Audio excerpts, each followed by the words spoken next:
Hello, folks. It is Monday, October 12th, and welcome to Uplifted.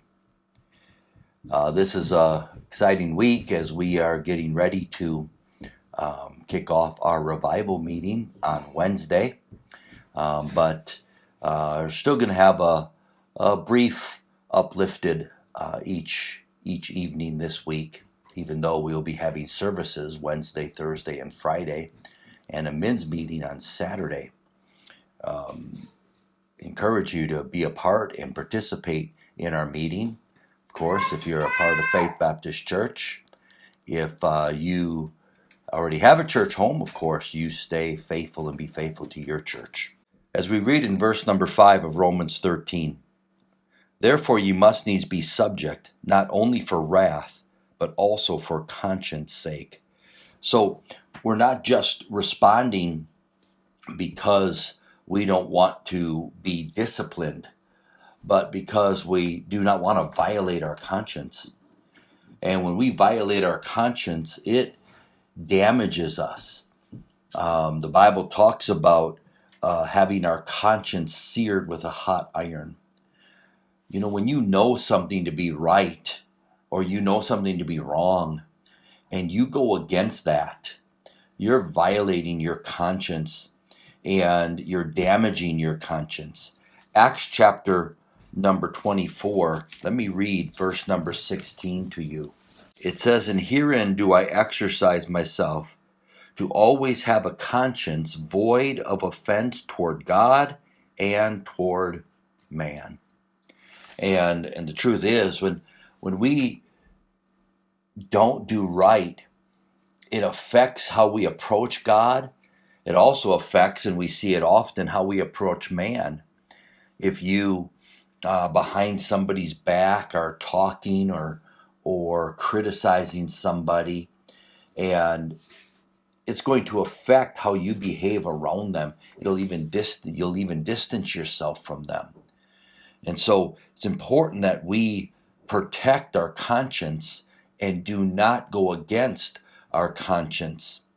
It says in verse 6, now for this cause pay ye tribute also, for they are God's ministers, attending continually upon this very thing. Render therefore to all their dues, tribute to whom tribute is due, custom to whom custom is due, fear to whom fear, honor to whom honor. So he's talking here about giving of ourselves, of our money, but also our respect and our attitude, a right attitude and obedience. Of course, the first several verses of chapter number 13 are all talking about being subject unto the higher power. Something that we discussed last week is something we struggle with, that submission or subjection. But then he says in verse number 8, owe no man anything, but love one another, for he that loveth another hath fulfilled the law. So he's saying here in verses 6 and 7, pay tribute. Then he says, render therefore all their dues, tribute, custom, fear, and honor to whom it is due. Then he says in verse 8, owe no man anything. He's saying here in verses 6 and 7 that we must not be dishonest or not do as we're being instructed to do, because then we will end up being a debtor or owing men something, whether it be tribute, whether it be customs, fear, or honor. Owe no man anything, but to love one another. And that's, of course, that's a debt we really never completely pay. We need to keep loving and keep loving and keep loving and keep loving. You know, when you pay a debt off, it's paid. But when it comes to love, we are to continually keep loving.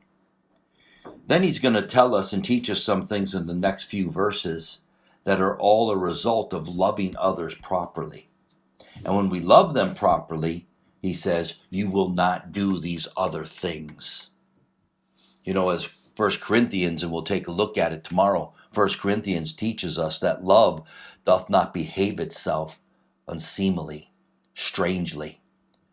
And many of the things that we do in conflict, in a heart of anger and bitterness, are things that the scripture says are not born out of love as we love one another. And so he says, owe no man anything. Give as God has commanded us to give to others. Honor, tribute, and he mentions fear to whom fear, and custom to whom custom. But owe no man anything but love. And that we need to continue to give freely to others. I hope you're doing well today. I hope you had a great weekend. We're looking forward to a good week. And I hope the Bible study was a blessing to you. And we've got a great song picked out for you today.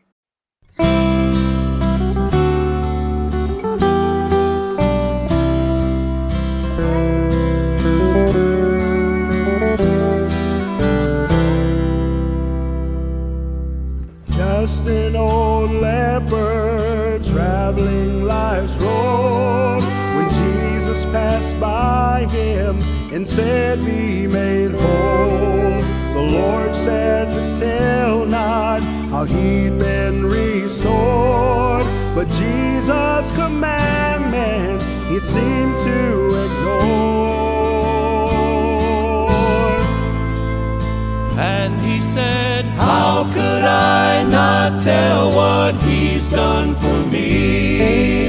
How does a prisoner not shout, I am free?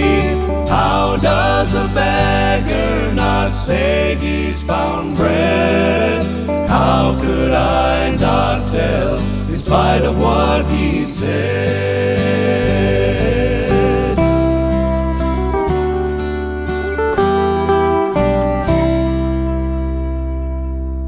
Just an old sinner traveling life's road, when Jesus passed by me and said, be made whole. And just like a leper, I'll gladly proclaim, there is still healing in his precious name. And I said, how could I not tell what he's done for me? How does a prisoner not shout, I am free? How does a beggar not say he's found bread? How could I not tell in spite of what he said? I'll tell it both far and near, in spite of what he said, for all of the world to hear, in spite of what he said.